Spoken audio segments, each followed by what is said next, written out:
4 marks के question जो है वो वैल्यू बेस्ड क्वेश्चन कहलाते हैं और ये सिर्फ 2 ही टॉपिक से आएंगे। एक होगा इलेक्ट्रोमैग्नेटिज्म एंड अल्टरनेटिंग करंट और दूसरा होगा ऑप्टिक्स। तो जो इलेक्ट्रोमैग्नेटिक एंड अल्टरनेटिंग करंट के जो क्वेश्चंस होते हैं वो जनरली जो होते हैं वो आते हैं पावर पे बेस्ड, दूसरा होता है एडी करंट पे बेस्ड, तीसरा होता है इलेक्ट्रोमैग्नेटिक इंडक्शन,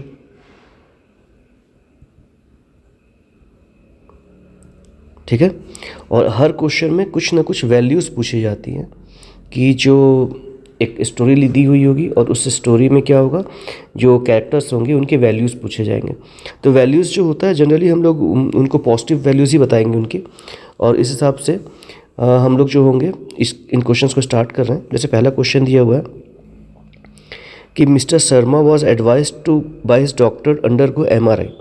एमआरआई का मतलब क्या होता है? एमआरआई का मतलब होता है मैग्नेटिक रेजोनेंस इमेजिंग, मतलब मैग्नेटिक फील्ड को यूज़ करके किसी आदमी के जो अंदर में वाटर कंटेंट होते हैं उसके हिसाब से हम लोग एक इमेज बनाते हैं, उसको एमआरआई कहते हैं। तो पूछा है कि जब वो एमआरआई करवाने गए तो उनके पास जो जितने भी लोहे के सामान थे, मेटलिक ऑब्जेक्ट थे, जैसे वॉच, घड़ी, सबको जो टेक्नीशियन था उनके द्वारा निकाल दिया गया। और इससे हम लोगों को टेक्नीशियन के कौन कौन सी वैल्यूज़ पता चलती हैं, ठीक है, कौन कौन से मूल्य के बारे में पता चलता है। सिंपल क्वेश्चन है। तो मूल्य जो होंगे, जो जैसा दिख रहा है क्वेश्चन कि वो उसके जो टेक्नीशियन था वो उनके सेफ्टी के बारे में सोच रहा था और वो प्रोफेशनलिज्म दिखा रहा था, इसलिए इसका आंसर में आएगा सेफ्टी अवेयरनेस और प्रोफेशनल रिस्पॉन्सिबिलिटी। तो क्या हो जाएगा? सेफ्टी अवेयरनेस हो जाएगा और क्या हो जाएगा? एंड प्रोफेशनल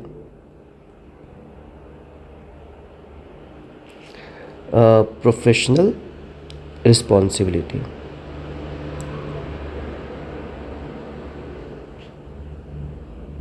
ठीक है।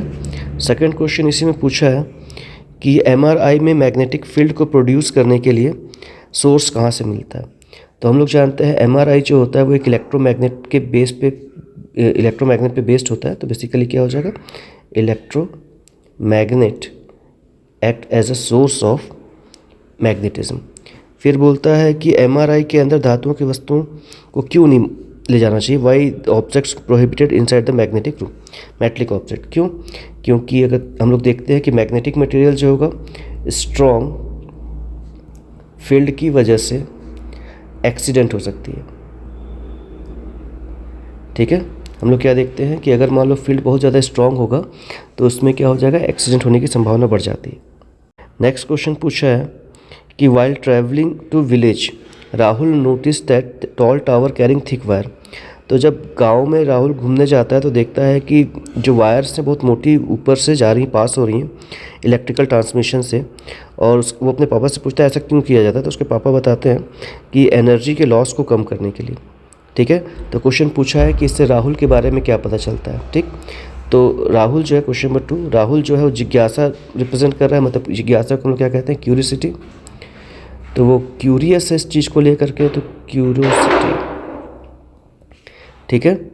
और उसके पिताजी जो हैं वो बिल्कुल पेशेंटली उसका आंसर देते हैं, इसलिए पिताजी का क्या हो जाएगा? पेशेंस। फिर इसी का सेकेंड पार्ट में पूछा है कि पावर स्टेशन में वोल्टेज के लिए किस उपकरण का उपयोग किया जाता है? वोल्टेज को बढ़ाने के लिए तो स्टेप अप ट्रांसफार्मर, ठीक है। और थर्ड जो होता है हाउ डस पावर लॉस को कैसे कम होता है? तो पावर का फॉर्मूला होता है I²R। तो अगर पावर को कम करना है तो I को कम करके भी सेम चीज़ किया जाता है। तो V को बढ़ाने पर I की वैल्यू क्या हो जाती है? कम हो जाती है। क्यों? क्योंकि पावर रिमेन सेम। तो हम लोग क्या देखते हैं, अगर I कम हो जाए तो पावर क्या हो जाएगा? रिड्यूस हो जाएगा, ठीक है। हम लोग क्या जानते हैं कि स्टेप अप ट्रांसफार्मर में P जो होता है वो सेम होता है, तो P का फॉर्मूला होता है IV। तो I1 V1 हो जाएगा, और जब वोल्टेज को बढ़ा देते हैं तो वो हो जाएगा P2 V2 हो जाएगा, P2 जो हो जाएगा V2 I2 हो जाएगा। तो अगर मैं बोलूँ कि V1 अपॉन V2 अगर निकालते हैं तो वो उल्टा आएगा, वो आएगा I2 अपॉन I1। तो अगर स्टेप अप ट्रांसफार्मर ले रहा हूँ तो उसका वोल्टेज बढ़ा है, इसका मतलब है करंट क्या हो जाएगा? कम हो जाता है।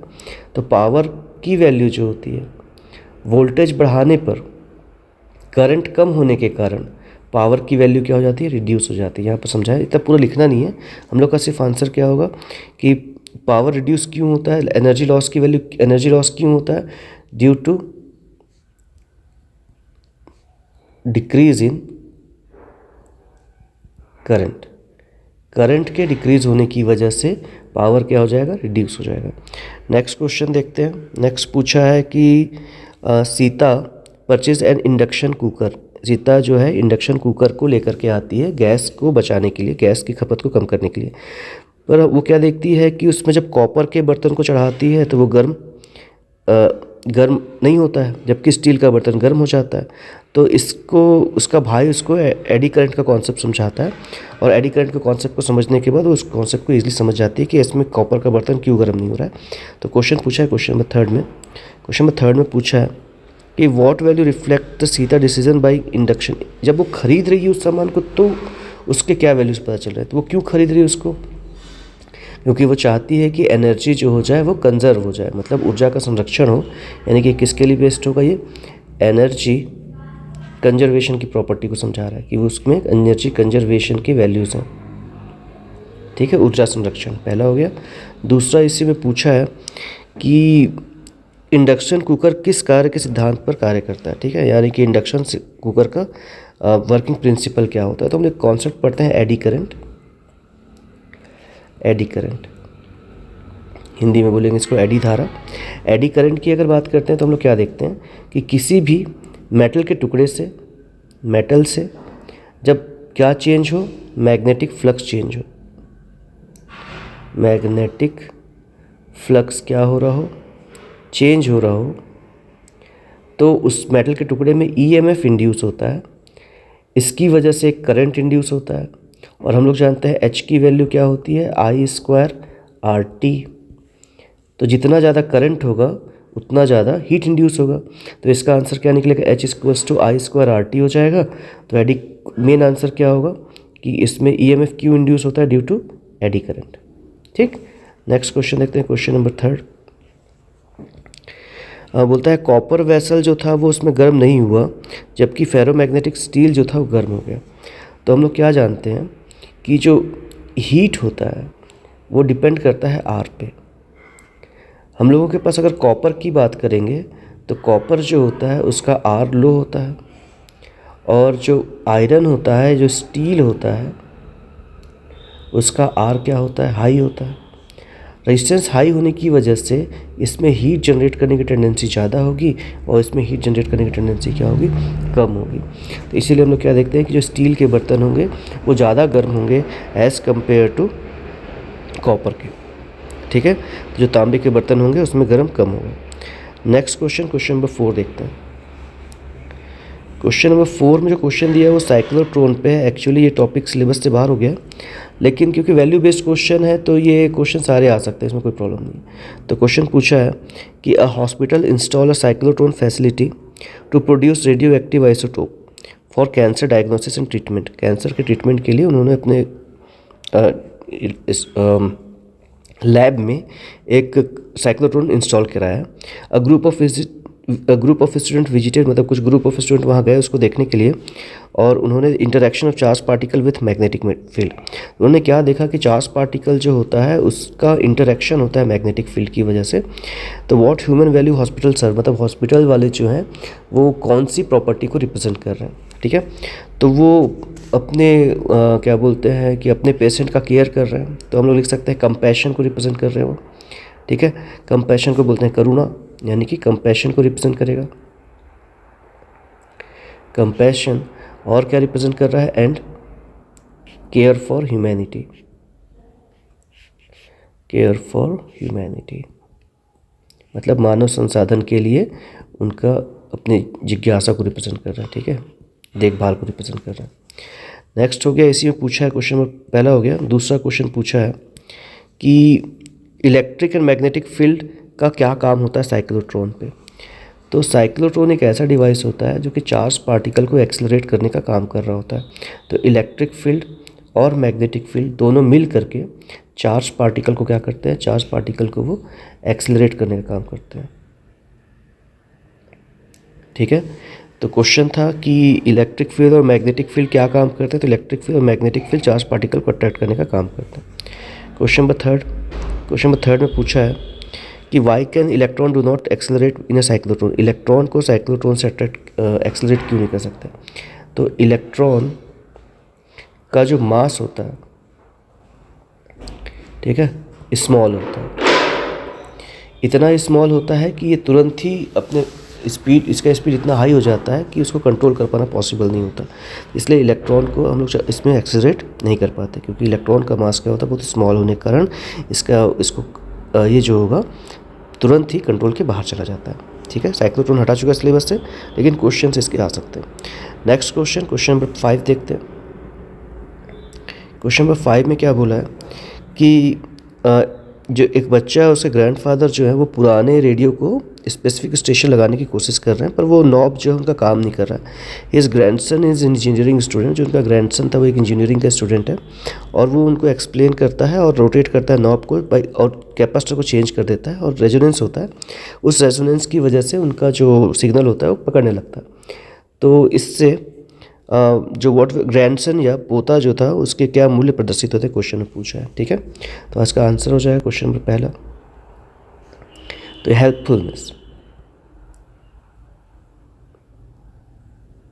हेल्पफुलनेस को रिप्रेजेंट कर रहा है। ठीक है, सहायता।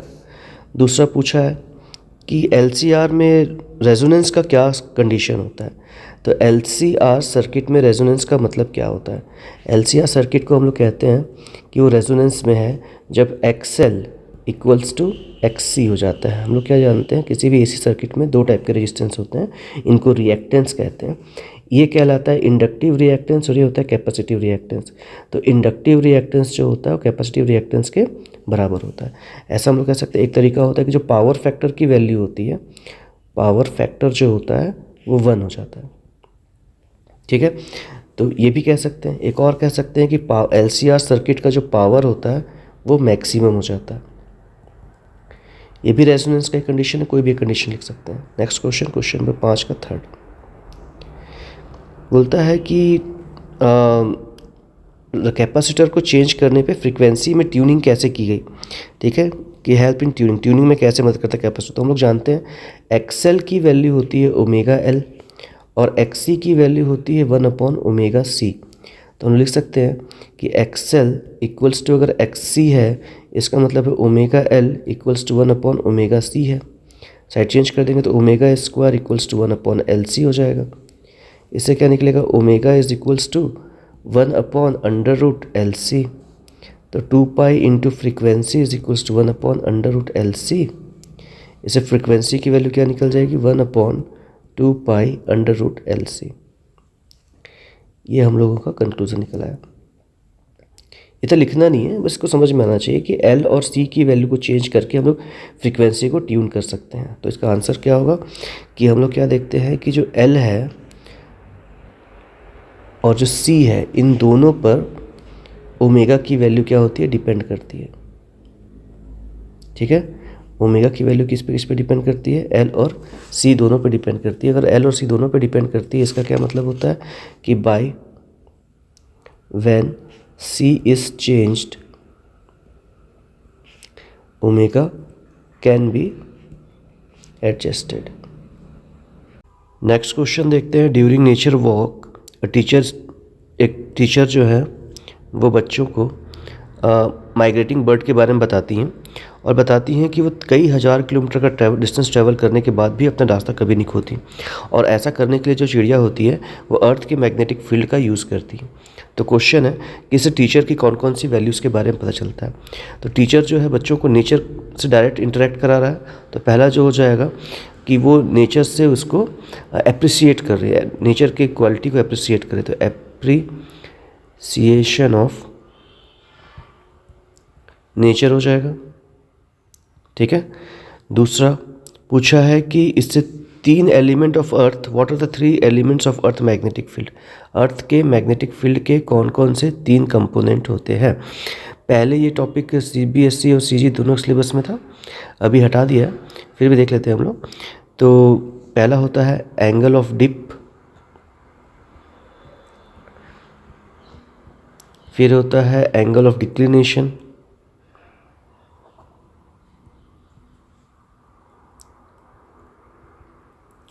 और तीसरा होता है हॉरिजेंटल कंपोनेंट।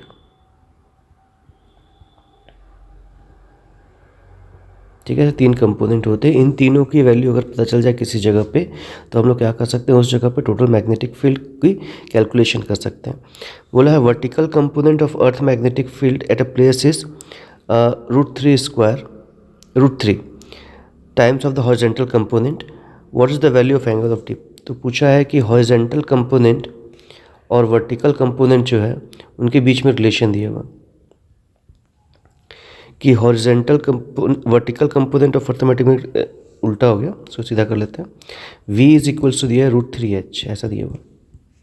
और क्वेश्चन पूछा है कि उस जगह पे एंगल ऑफ डिप कितना होगा। तो एंगल ऑफ डिप को अगर डेल्टा से रिप्रेजेंट करते हैं तो tan delta is equals to हो जाएगा vertical component upon horizontal component.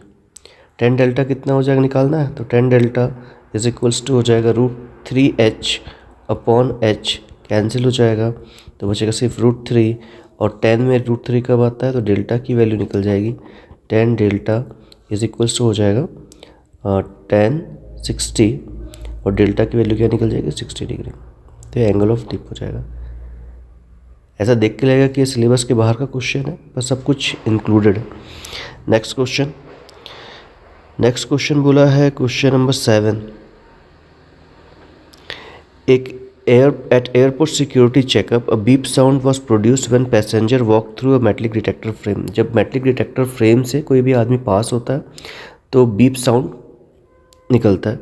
The security guard politely asked the passenger to step aside for checking. मतलब वो जो गार्ड होता है वो उसको चेकअप के लिए उस मेटल डिटेक्टर के अंदर से पास करता है। The metal detector work on the principle of resonance in AC circuit. तो मेटल डिटेक्टर जो होता है वो रेजोनेंस पे बेस्ड होता है। अब पूछा है question what value ensure by the security system. Security system जो है वो क्या वैल्यू शो करना चाहता है, तो ये जो होगा पब्लिक सेफ्टी पे बेस्ड है, तो वैल्यू हो जाएगा पब्लिक सेफ्टी। सेकेंड पूछा है कि which physical quantity change in coil if the metal detector when metal pass through it. जब कोई कॉयल के अंदर से मेटलिक कंडक्टर पास होता है तो उस केस में क्या चेंज होता है, तो हम लोग जानते हैं इंडक्टेंस की वैल्यू चेंज हो जाएगी, तो आंसर हो जाएगा इंडक्टेंस। ठीक है, फिर बोला है कि how does the change affect the circuit. हम लोग के पास कंडीशन होता है कि रेजोनेंस के टाइम पे omega is equals to 1/√LC होता है, तो L चेंज होगा तो क्या हो जाएगा, ओमेगा चेंज हो जाएगा। ठीक है, जिसकी वजह से अलार्म जो होगा उसको सेंस कर सकता है। तो इंडक्टेंस चेंज होने पे ऐसा भी बोल सकते हैं एक्सेल चेंज हो जाएगा। एक्सेल क्या होता है, एक्सेल को कहते हैं हम लोग रिएक्टेंस, तो एक्चुअल वर्ड हो जाएगा इंडक्टिव रिएक्टेंस चेंज हो जाएगा, इंडक्टिव रिएक्टेंस। और इंडक्टिव रिएक्टेंस के चेंज होने की वजह से एक्सेल चेंज हुआ है, और इसकी चेंज होने की वजह से हम लोग क्या देखते हैं उसमें बीप का साउंड प्रोड्यूस होता है। नेक्स्ट क्वेश्चन दिया है कि क्वेश्चन नंबर 8, 7 हो गया। क्वेश्चन नंबर 8 देखते हैं। क्वेश्चन नंबर 8 में क्या बोला है,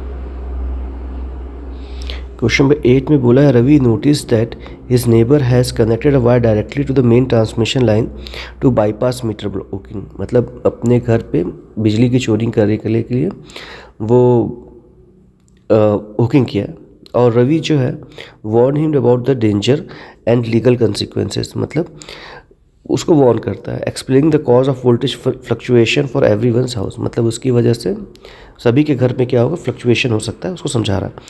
तो सिविक वैल्यू रवि डेमोन्स्ट्रेट करता है, तो कौन सी सिविक सेंस पहला तो हो जाएगा, आंसर क्वेश्चन में ही है सिविक सेंस, जिसकी हम लोगों की बहुत ज़्यादा ज़रूरत है फिलहाल में। तो दूसरा हो जाएगा ऑनेस्टी,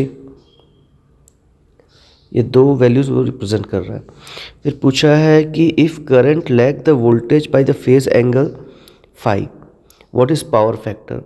तो पावर फैक्टर का फॉर्मूला क्या होता है, दूसरा क्वेश्चन हो गया पावर फैक्टर क्या होगा। तो पावर फैक्टर अगर AC चैप्टर पढ़े होंगे तो पावर फैक्टर की वैल्यू होती है cos 5। ठीक है, third question why the low power factor undesirable for power transmission, power factor की वैल्यू लो क्यों होती है, ठीक है। तो इससे क्या हो जाएगा, अगर पावर फैक्टर की वैल्यू लो होगी तो करंट की वैल्यू बढ़ जाएगी, करंट बढ़ने पे लॉस कम हो जाता है, करंट इंक्रीज हो जाएगा, अगर करंट इंक्रीज होगा तो लॉस क्या हो जाएगा, लो रहेगा। ट्रांसमिशन लॉस जो होता है वो एक ऊपर वाले क्वेश्चन में भी देखे थे कि करंट को कम करने पर लॉस को कम किया जा सकता है, ठीक है। नेक्स्ट क्वेश्चन है क्वेश्चन नंबर 9। क्वेश्चन नंबर 9 में बोला है चोक कॉयल के बारे में बात किया। देखिए सोचने में लगेगा कि सारे टॉपिक जो है सिलेबस के बाहर के हैं, लेकिन सभी के सभी एप्लीकेशन बेस्ड हैं, वैल्यू बेस्ड में एप्लीकेशन बेस्ड क्वेश्चन आ सकता है। तो चोक कॉयल क्या होता है? जो ट्यूबलाइट पहले के समय यूज़ होती थी उसमें चोक कॉयल का यूज़ होता था। Instead of simple resistance, voltage को बढ़ाने और घटाने के लिए चोक कॉयल का यूज़ होता था। ये explain that resistance would have waste lots of energy on heating. तो रेजिस्टेंस में जो होता है हीट जो होता है H इक्वल्स टू होता है I²RT, इसकी वजह से हीट के फॉर्म पे एनर्जी का लॉस हो जाएगा। लेकिन अगर हम लोग इसको यूज़ करते हैं चोक कॉयल को तो एनर्जी का लॉस कम होता है। तो what value the electrician promoting, अब ये एनर्जी एफिशिएंसी की बात कर रहा है कि एनर्जी बच जाएगी, एनर्जी कंजर्वेशन या एनर्जी एफिशिएंसी कोई भी बोल सकते हैं। वैल्यू क्या हो जाएगा, एनर्जी एफिशिएंसी, ठीक है। वैल्यू कौन सी रिप्रेजेंट कर रहा है, एनर्जी एफिशिएंसी के बारे में। Why does choke coil consume less power than the resistance, तो हम लोग जानते हैं कि पावर की जो वैल्यू होती है AC सर्किट में, ठीक है, वो डिपेंड करती है कि इंडक्टर के केस के लिए अलग होगा, कैपेसिटर के केस के लिए अलग होगा, रेजिस्टेंस के केस के लिए अलग होगा। इंडक्टर के केस में और कैपेसिटर केस में पावर की वैल्यू कितनी होती है, 0। अगर आइडियल यूज़ कर रहे हैं तो पावर कंजम्पशन कितना हो जाता है उनके लिए, 0 आ जाता है। इसलिए हम लोग क्या बोलते हैं कि AC को कम करने के लिए रेजिस्टेंस से ज़्यादा अच्छा इंडक्टर या कैपेसिटर होता है, इसलिए चोक कॉयल को यूज़ करते हैं। तो चोक कॉयल को क्यों यूज़ करते हैं, क्योंकि power consume by a choke coil is always 0। Next question है question number 10, shielding during lightning. ये भी इलेक्ट्रोस्टैटिक चैप्टर से भी समझ सकते हैं इसको। क्वेश्चन पूछा है कि during thunderstorm Akash was driving his car, he wanted to get out and stand under a tree, but his friend advised him to stay inside the car with the window closed. Explain the car act as a Faraday cage, ठीक है। मतलब कोई आकाश जो था वो drive कर रहा है और बिजली चमकने के दौरान पेड़ के नीचे खड़ा होना चाहता है, और उसका दोस्त जो होता है उसको समझाता है कि ऐसा करना ज़्यादा डेंजरस होगा। तो क्वेश्चन है कि इससे उसके फ्रेंड की कौन सी वैल्यू डिस्प्ले हो रही है, इलेक्ट्रोस्टैटिक शील्डिंग क्या होती है, और electric field inside the metallic body इस कार इज 0, इसको समझाना है, ठीक है। तो क्वेश्चन नंबर 10 देखते हैं। क्वेश्चन नंबर 10 में पूछा है कि फ्रेंड की कौन सी वैल्यूज़ एक्सप्रेस हो रही है, तो वो पब्लिक सेफ्टी के बारे में बात कर रहा है, ठीक है। तो 10th का आंसर क्या हो जाएगा, पब्लिक सेफ्टी या सिर्फ सेफ्टी बोल सकते हैं, ठीक है। और वो प्रेजेंस ऑफ माइंड की बात कर रहा है, प्रेजेंस ऑफ माइंड, ठीक है। इसी का सेकंड क्या बोला है, व्हाट इज़ इलेक्ट्रोस्टैटिक शील्डिंग। तो फर्स्ट हो गया, सेकंड, जब हम लोग किसी मेटल के अंदर एक कैविटी बनाते हैं तो फील्ड, इलेक्ट्रिक फील्ड जो होगा बाहर पे तो कुछ होगा, अंदर पे इलेक्ट्रिक फील्ड की वैल्यू कितनी होती है, 0। तो magnetic field inside the conductor कितना होता है, हमेशा 0 होता है, इसी को इलेक्ट्रोस्टैटिक शील्डिंग कहते हैं, ठीक है। कि किसी एक ऑब्जेक्ट को एक्सटर्नल इलेक्ट्रिक फील्ड से बचाया जा सकता है, क्या करके, उसको किसी मेटल के केज में बंद करके, ठीक है, इसी को इलेक्ट्रोस्टैटिक शील्डिंग कहते हैं। तो इलेक्ट्रोस्टैटिक शील्डिंग क्या हो जाएगा, वैसे सिलेबस के बाहर का टॉपिक है, फिर भी हल्का सा टच कर लेते हैं इसको, कि protection of certain region from external electric field by putting it inside a cavity, metallic cavity. तो protecting a region from external electric field is known as electrostatic shielding.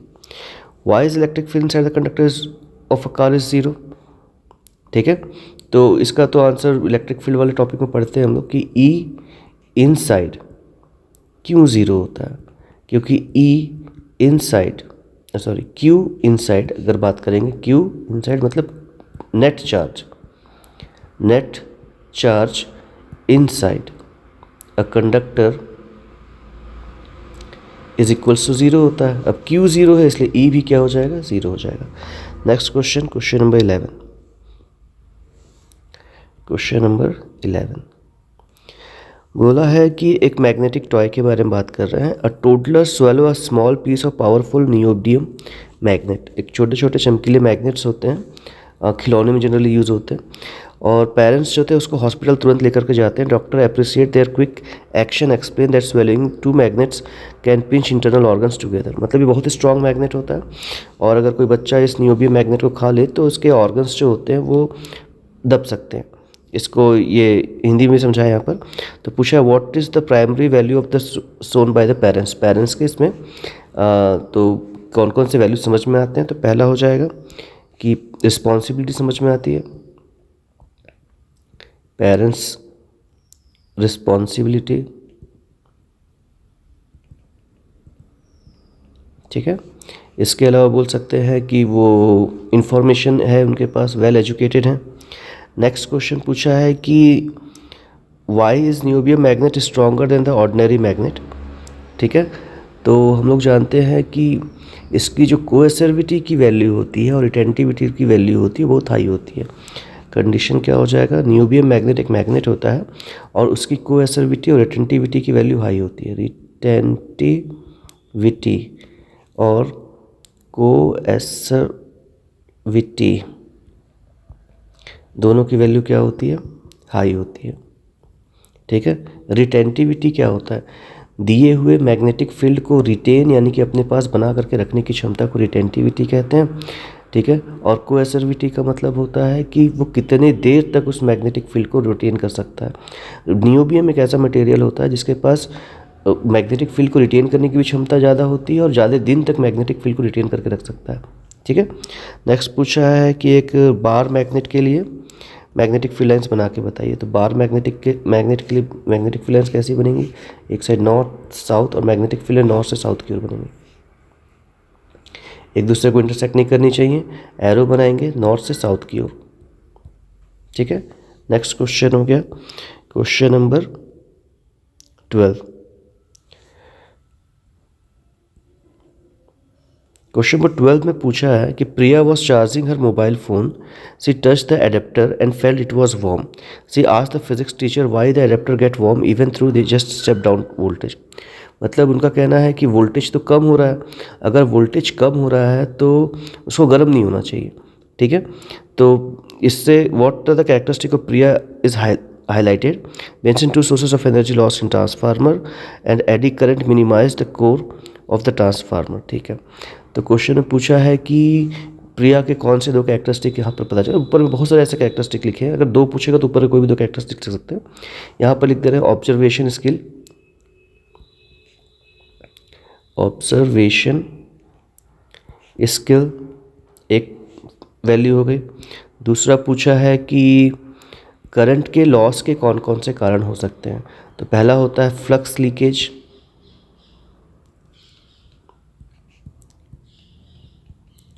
Leakage, दूसरा हो जाएगा एडी करंट, इसको AD loss भी कहते हैं, और तीसरा हो जाता है रेजिस्टेंस जिसको हम लोग कॉपर लॉस भी कहते हैं। ये तीन टाइप के लॉस होते हैं किसी भी ट्रांसफार्मर में। अगला पूछा है कि एडी करंट को मिनिमाइज करने के लिए कोर को कैसे किया जाता है। तो कोर को लैमिनेटेड कोर यूज़ करते हैं हम लोग, लैमिनेटेड कोर यूज़ कर लेंगे। Question number 13। क्वेश्चन नंबर 13 में पूछा है कि लेंज लॉ पे बेस्ड क्वेश्चन है। While teaching Lenz law the teacher emphasize that nature does not offer a free lunch. She explained the mechanical energy is spent in moving a magnet converted into electric energy, ठीक है। तो question था कि nature जो होती है, मतलब teacher जो है लेंज लॉ को समझाते हुए बताते हैं कि जो नेचर होती है वो फ्री की एनर्जी नहीं देती, मतलब फ्री का लंच नहीं देती, और मतलब एक टाइप की एनर्जी दूसरे टाइप की एनर्जी में कन्वर्ट हो रही होती है। हम लोग फैराडेज एक्सपेरिमेंट में देखते हैं कि एनर्जी क्रिएट हो जाता है, इलेक्ट्रिकल एनर्जी अपने आप मैग्नेट को पास और दूर ले जाने से अपने आप क्रिएट हो रही होती है। तो क्या वहाँ पर एनर्जी क्रिएट हो रही, क्वेश्चन जी को पूछा है। ठीक है, तो क्वेश्चन है while teaching Lenz law teacher emphasise nature does not offer free lunch, C explain the mechanical energy spend in moving magnet is converted to electrical energy. मतलब एनर्जी फ्री से क्रिएट नहीं हो रही, मैकेनिकल एनर्जी कन्वर्ट हो रही है electrical energy में। तो पूछा है what life value is interpreted in the phase no free lunch. तो इससे कौन सा लाइफ वैल्यू के बारे में पता चलता है, क्वेश्चन में पूछा है। ठीक है, तो कैसे कह सकते हैं कि बिना हार्ड वर्क के सक्सेस नहीं ऑब्टेन की जा सकती, बिना इनपुट के आउटपुट ऑब्टेन नहीं होता। और ठीक है, तो नो इनपुट नो आउटपुट ऐसा कह सकते हैं, या कह सकते हैं hard work is needed for success. ठीक है, इसी का सेकंड पूछा है कि लेंज लॉ क्या होता है।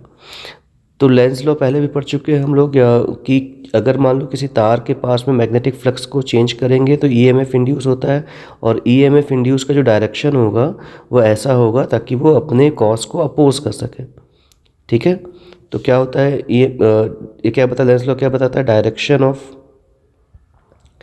इंड्यूस्ड ईएमएफ is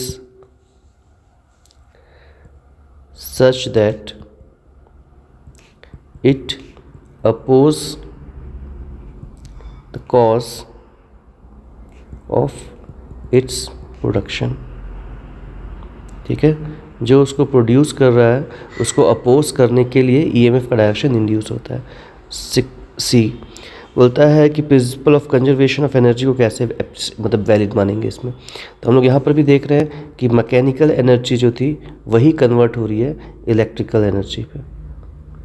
ठीक है, नेक्स्ट देखते हैं क्वेश्चन नंबर 14। क्वेश्चन नंबर 14 में क्या पूछा है कि the compass needle, a group of hiker lost in dense forest, one of them has a magnetic compass. He warned group not going there use their mobile phone and hold flashlight too close to the compass while reading it. What value shown by the hiker with the compass। ठीक है, compass जो होता है एक magnetic needle होती है जिसका use करके हम लोग डायरेक्शन के बारे में पता कर सकते हैं, और उससे पूछा है कि इससे कौन कौन सी वैल्यूज़ पता चलती हैं। क्वेश्चन नंबर 14 में, तो why should magnetic materials and current kept away from the compass, in which direction does the magnetic needle point in the suspended freely। ठीक है, सिंपल क्वेश्चन है। तो क्वेश्चन नंबर 14 में पहला हो जाएगा कि इसमें कौन कौन सी क्वालिटी या वैल्यूज़ हाइकर के ऊपर वाली कोई भी वैल्यूज़ लिख सकते हैं इसका, अगर दो पूछेगा तो, और एक लिख सकते हैं हम लोग यहाँ पर नया आ रहा है लीडरशिप की प्रॉपर्टी को एक्सप्लेन रिप्रेजेंट कर रहा है वो, पहला होगा। और भी बहुत सारी वैल्यूज़ ऊपर में लिखी हुई, उनमें किसी को भी लिख सकते हैं। दूसरा पूछा है कि किसी भी मैग्नेटिक मटेरियल के सामने में कोई इलेक्ट्रिकल सब्सटेंस को क्यों नहीं रखना चाहिए, क्योंकि इलेक्ट्रिक करंट की वजह से मैग्नेटिक फील्ड जनरेट होगा, और वो मैग्नेटिक फील्ड क्या करेगा, मैग्नेटिक फील्ड को डिस्टॉर्ट कर देगा। ठीक है, तो क्या कर देगा, it will distort local magnetic field. ठीक है, जो हम लोग अर्थ के मैग्नेटिक फील्ड थी उसको डिस्टॉर्ट कर सकता है। अगला पूछा है कि मैग्नेटिक फील्ड किस डायरेक्शन को रिप्रेजेंट करता है, तो नॉर्थ साउथ डायरेक्शन को हमेशा रिप्रेजेंट करेगा, नॉर्थ से साउथ डायरेक्शन को। Next question number 15, electric heater versus capacitor. तो an engineer explain factory owner that connecting a capacitor bank in parallel to the heavy machinery would reduce the electric bill. तो उन्होंने बताया कि capacitor को अगर उसके बगल में रख देते हैं तो पावर जो होता है कंजप्शन थोड़ा सा कम हो जाएगा, इलेक्ट्रिक बिल कम हो जाएगी। तो पूछा है कि what value engineer demonstrating, and power factor कितना होगा, और express energy of power AC circuit. ठीक है, क्वेश्चन नंबर 15 में तो ऊपर के बहुत सारे प्रॉपर्टीज़ हम लोग पढ़ चुके हैं, उसमें से कोई भी एक यूज़ कर सकते हैं, उसके अलावा यहाँ पर यूज़ कर सकते हैं क्योंकि वो पैसे बचाने की बात कर रहा है, तो हम लोग यूज़ कर सकते हैं इसमें इकोनॉमिक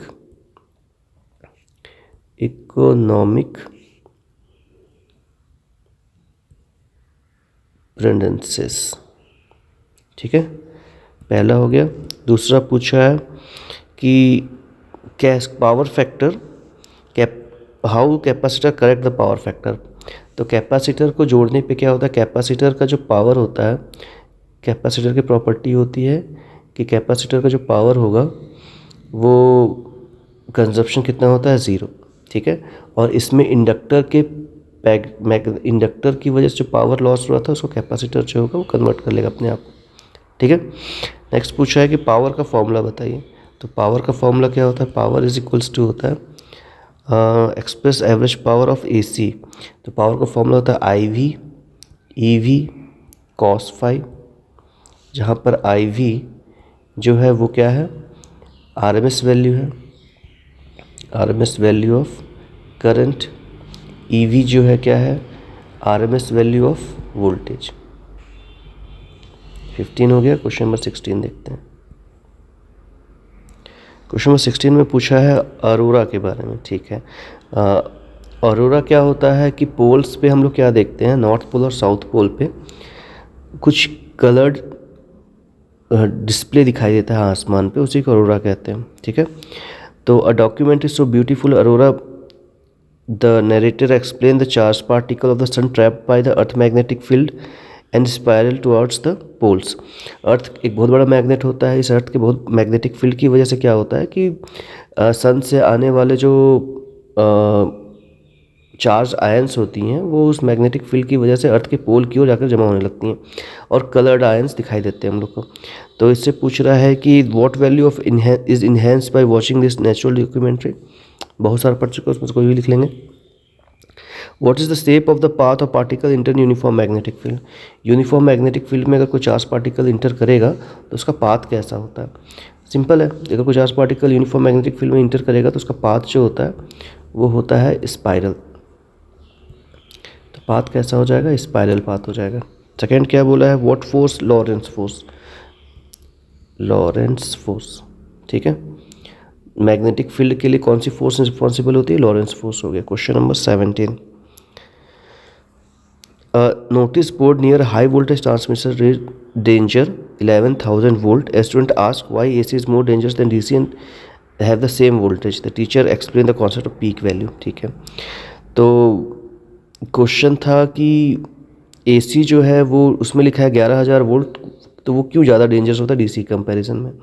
इसका भी आंसर पहले पढ़ चुके हैं हम लोग, फिर भी एक बार देख लेते हैं। और पूछा है कि इससे कौन कौन सी वैल्यू पता चलती है। तो पब्लिक सेफ्टी हो सकता है और ये सेफ्टी कॉन्शियसनेस हो सकता है, जो भी लिख दिया सब सही है। फिर पूछा है कि what is relationship between peak value and RMS value. ठीक है, क्वेश्चन नंबर 17 का बी देखते हैं। 17 के बीक में कौन सी पीक वैल्यू, तो होता है IRMS is equals to I0 upon √2, जहाँ पर IRMS RMS वैल्यू है और I0 पीक वैल्यू है। कैलकुलेट पीक वैल्यू जब 220 वोल्ट RMS वैल्यू दी हुई है। ठीक है, सी इसका। तो IRMS की वैल्यू कितनी दी हुई है, 220 is equals to I0 upon √2। तो I0 की वैल्यू क्या होगी, 220 √2। नेक्स्ट क्वेश्चन देखते हैं, क्वेश्चन नंबर 18। क्वेश्चन नंबर 18 में क्या पूछा है कि इंडक्शन फर्नेस के बारे में दिया हुआ। तो scrap dealer inductance furnace melt metal for recycling, this method is faster and cleaner for the coal free furnace. एक स्पेशलाइज्ड फर्नेस यानी कि भट्टी बनाई जाती है जिसमें मैग्नेटिक फील्ड को यूज़ करके मेटल को या स्क्रैप को पिघलाया जाता है। तो what is environmental value with dealer, वही कंजर्वेशन ऑफ इन्वायरमेंट बोल सकते हैं, से इसके अलावा सस्टेनेबल डेवलपमेंट बोल सकते हैं, बहुत सारे इसके लिए हो जाएंगे। What happens to the heating mechanism for the inductance of the furnace, heating mechanism के बारे में बताइए। तो बेसिकली ये होता है एडी करंट पे बेस्ड, एडी करंट पे बेस होता है। हम लोग क्या जानते हैं, किसी भी मेटल को अगर मैग्नेटिक फील्ड में मूव कराएं तो उसमें EMF इंड्यूस होगा और EMF की जो वैल्यू होती है -dφ/dt। इसकी वजह से जो करंट प्रोड्यूस होता है उसको हम लोग एडी करंट कहते हैं। और हीट का फॉर्मूला होता है I²RT। तो इससे क्या होता है कि वो हीट जनरेट होती है और उससे वो पिघल जाता है। तो क्वेश्चन में पूछा है कि हीटिंग मैकेनिज्म किस पे बेस्ड है, एक वर्ड का आंसर हो जाएगा एडी करंट। नेक्स्ट पूछा है what do we use high frequency AC for induction furnace. High frequency AC की वैल्यू क्यों यूज़ की जाती है? तो जितना ज़्यादा फ्रिक्वेंसी होगा उतना ज़्यादा rate of change of flux होगा, जितना ज़्यादा फ्लक्स में चेंज होगा उतना ज़्यादा हीटिंग होगा। मतलब इससे क्या होता है, change of flux to increase change in flux. Question number 19 देखते हैं। क्वेश्चन नंबर 19 में बोला है galvanometer and ammeter. During a lab experiment student accidentally connect a galvanometer directly to the battery without stunt resistance. बिना stunt के उसको directly connect कर दिया और नीडल का reflection violently. The teacher gently scolded him for not reading instruction but then show him how to convert it into ammeter. तो उन्होंने बताया कि कैसे हम लोग एमीटर में कन्वर्ट कर सकते हैं, उसके बारे में समझाया। What value the student lacking initially. तो डिसिप्लिन की कमी थी क्योंकि वो इन्फॉर्मेशन को सही से नहीं सुन रहा था। हर बार जितने भी क्वेश्चंस होते हैं उसमें पॉजिटिव वैल्यूज़ में ज़रूरी नहीं है, इसमें लैक ऑफ डिसिप्लिन हो जाएगा। फिर पूछा है how galvanometer converted into ammeter. दूसरा हो गया गैल्वेनोमीटर को एमीटर में कैसे कन्वर्ट कर सकते हैं।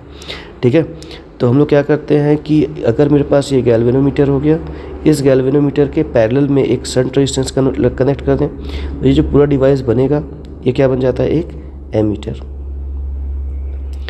एमीटर। तो क्वेश्चन था कैसे कन्वर्ट कर सकते हैं, आंसर हो जाएगा by connecting shunt parallel to galvanometer. Question number 19 के बाद क्वेश्चन नंबर 20। क्वेश्चन नंबर 20 में पूछा है, नहीं 20 क्वेश्चन पूछा है कि हिस्टेरेसिस लूप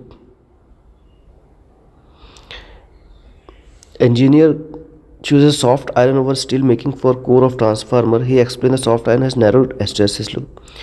hysteresis loop क्या होता है कि अगर हम लोग मैग्नेटाइजेशन और मैग्नेटाइजिंग इंटेंसिटी के बीच में ग्राफ प्लॉट करें तो ऐसा कोई ग्राफ मिलता है ऐसा।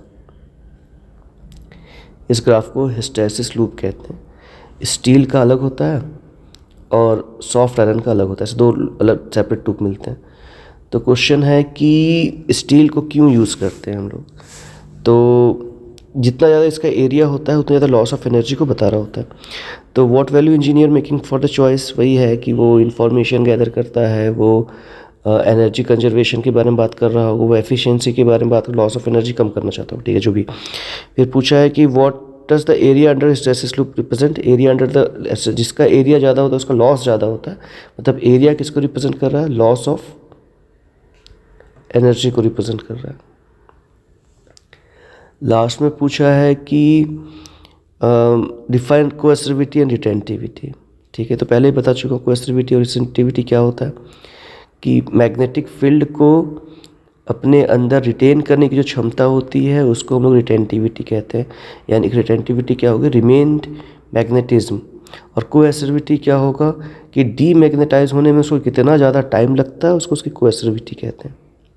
ठीक है, थैंक यू। क्वेश्चन नंबर जो 4 नंबर के क्वेश्चन थे, जो वैल्यू बेस्ड क्वेश्चन आएंगे उसमें 2 टॉपिक आता है। एक टॉपिक होता है एसी और एक होता है ऑप्टिक्स। तो एसी वाला टॉपिक कंप्लीट हो चुका है। नेक्स्ट टॉपिक हम लोग पढ़ेंगे ऑप्टिक्स के वैल्यू बेस्ड क्वेश्चन।